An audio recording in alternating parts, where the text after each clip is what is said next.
नेताजी सुभाष चंद्र बोस उनकी जन्म जयंती है, तो उस अवसर पर आप सभी भैया बहनों का, आपकी अन्य चिंता करने वाले आचार्य बंधु एवं बहनों का संकुल परिवार की ओर से हार्दिक स्वागत और धन्यवाद। आज का दिवस नेताजी को याद करने का है, तो आज पूरा देश नेताजी सुभाष चंद्र बोस की जयंती का 125वां वर्ष मना रहा है। तो ज्ञान की देवी के इस प्रांगण में सम्मानीय प्रधानाचार्य जी, समस्त आचार्य परिवार एवं भैया बहन, वंदना सभा में हमने नेताजी के चित्र के समक्ष अपने श्रद्धा सुमन अर्पित किए हैं और केंद्र सरकार ने आज के इस दिवस को एक नाम दिया है। कोई बताएंगे क्या नाम दिया है?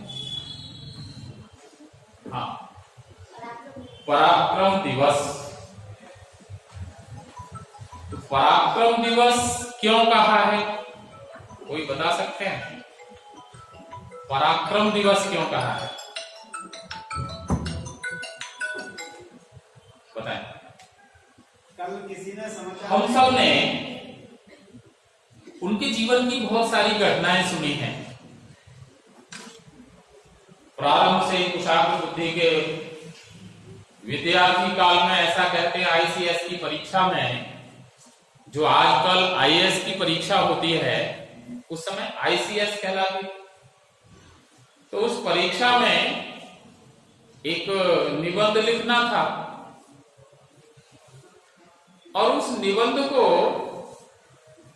उन्होंने 15 मिनट में लिखकर अपूर्ण करके आराम से बैठ गए। उनके जो इन्विजिलेटर थे, कक्ष निरीक्षक, उन्होंने कहा आप बैठे हो, कुछ लिख नहीं रहे? तो बोले हाँ मैंने लिख दिया। और उस समय आईसीएस परीक्षा उत्तीर्ण करके, और हम सब जानते हैं परीक्षा उत्तीर्ण करता है बालक तो कोई जॉब के लिए, नौकरी के लिए ऐसा करता है, लेकिन जॉब न करके कौन सा उन्होंने जॉब किया? राष्ट्र सेवा का। सरकारी नौकरी न करके देश सेवा का व्रत लिया। कांग्रेस के सभापति बनाए गए। कांग्रेस की उस समय की वैचारिक तालमेल न होने के कारण से उन्होंने कांग्रेस को फिर अपने से दूरी भी बनाई। और द्वितीय विश्व युद्ध के समय तत्कालीन ब्रिटिश सरकार उसके विरुद्ध जन आंदोलन, और कालांतर में 1943 में आजाद हिंद सरकार का गठन और उसी के साथ आजाद हिंद फौज की स्थापना, ये दोनों कार्य किए। आजाद हिंद फौज की स्थापना और उसमें एनरोल्ड कहिए, सम्मिलित होने वाले जो भारतीय स्वतंत्रता के प्रेमी थे, ऐसे अनेक सैनिकों की भर्ती उसमें की गई। हम सब जानते हैं सेना का कार्य तो कैसे चलेगा, बिना खर्च के तो चलेगा नहीं, इनकम का कोई स्रोत नहीं।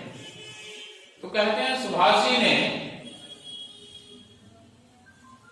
अपनी जनसभाओं में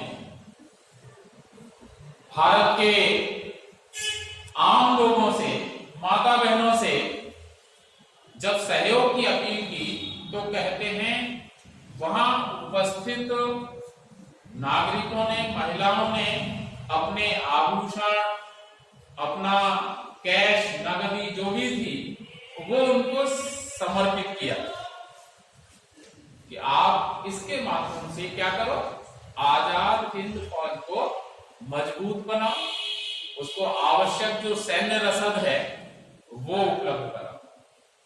और हम सब जानते हैं उस सेना के माध्यम से उन्होंने ब्रिटिश सरकार और ब्रिटिश सैनिकों के खिलाफ युद्ध छेड़ा। वो अपनी जनसभाओं में कहते थे, तुम मुझे खून दो, मैं तुम्हें आजादी दूंगा।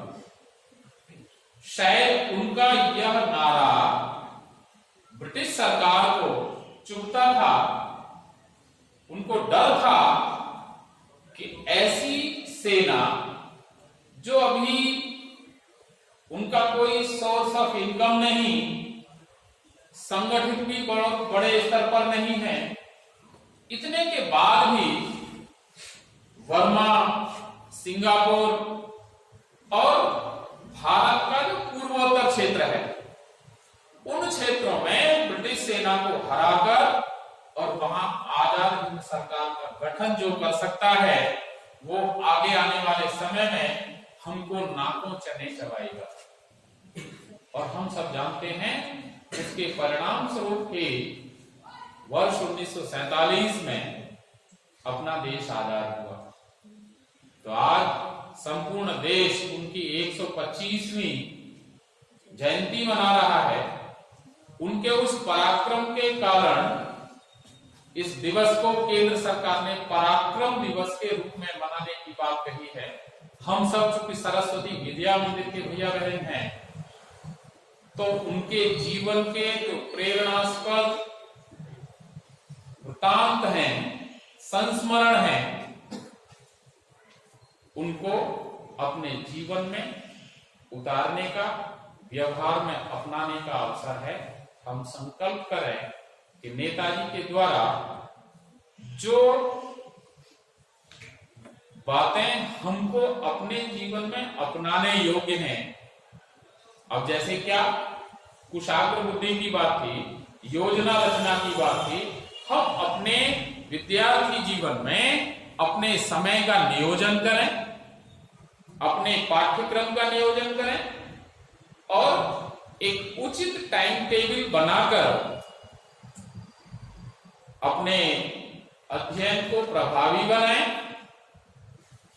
और आने वाली परीक्षाओं में वो परिणाम के रूप में सामने आना चाहिए। वो उत्कृष्ट परिणाम हम दें जो नेताजी ने दिया। बिना कोई बहुत बड़ी सेना की चुनौती देना, जिनके बारे में कहा जाता था कि अंग्रेजों का राज्य, इसमें कभी सूर्य अस्त नहीं होता। अब सूर्य अस्त नहीं होने का अभिप्राय था कि उनका जो राज्य विस्तार था वो पूर्व में भी था और पश्चिम में भी था। अब पूर्व और पश्चिम में होने के कारण से क्या है, उनके राज्य में कहीं ना कहीं सूर्य निकल ही रहा होगा। सेना इतनी सबल थी, सारे क्षेत्रों में उन्होंने अपने राज्य स्थापना की, तो उस कारण से ऐसी सेना को, ऐसी सरकार को चुनौती देना, तो वैसे ही हम अपनी कुशाग्र बुद्धि से अपने उस सिलेबस को चुनौती देते हुए और परिणाम में उसको फलीभूत करेंगे, इसी अपेक्षा के साथ मैं अपनी वाणी को विराम देता हूं, क्योंकि मुझे भी अभी बिजनौर जाना है, फिर विद्यालय के कुछ कार्यक्रम है उनको भी देखना है। ठीक है, तो आप लोगों के बीच मुझे रहने का मौका मिला, अवसर मिला, इसके लिए प्रधानाचार्य जी को धन्यवाद और आप सभी के लिए भी विशेष रूप से धन्यवाद जो आपने मुझे सुना। Thank you.